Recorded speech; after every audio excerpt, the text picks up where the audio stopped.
form to determine the concentration of an aster base. Works by exactly neutralizing the aster base with a known concentration. Before beginning the titration, you should know the concentration of at least one solution. You should also know the stoichiometry of the equation.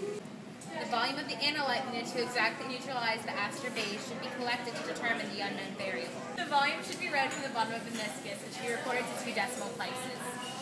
It's important to prime or clean the burette before using it. To prime the burette, rinse it 3 times with water and 3 times with solution. Kristen begins the titration by taking the initial volume of the sodium hydroxide. The reading is exactly 0.0 milliliters.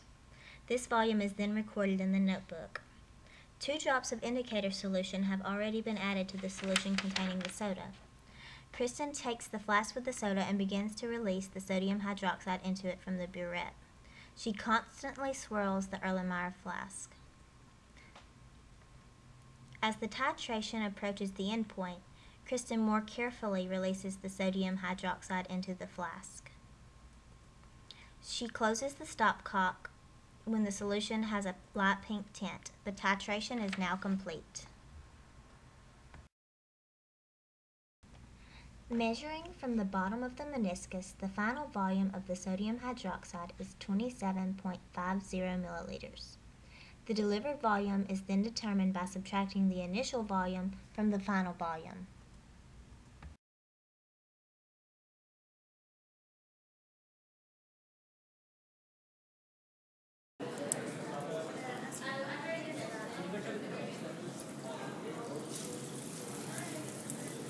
My initial volume is 6.01.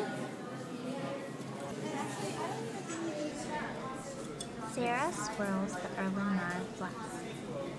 She then rinses the titrant from the side of the flask.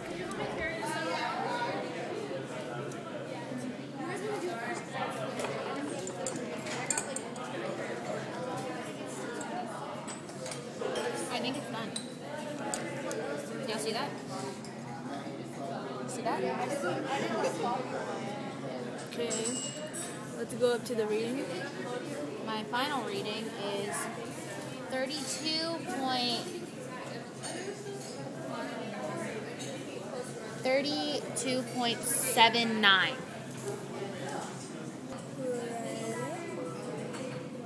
Okay. Elizabeth adds the indicator solution.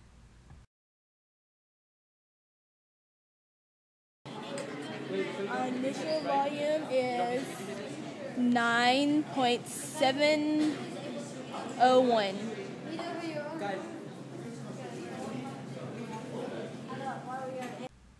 Elizabeth swirls the Erlenmeyer flask.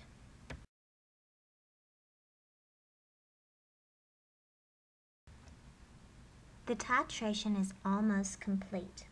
Elizabeth closes the stopcock when the pink endpoint is observed.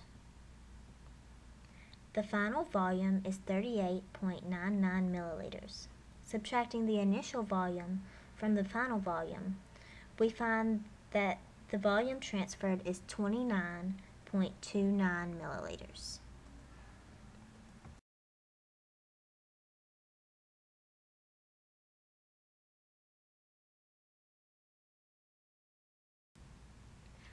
We used our collected data to find the concentration of acid in a commercial soda.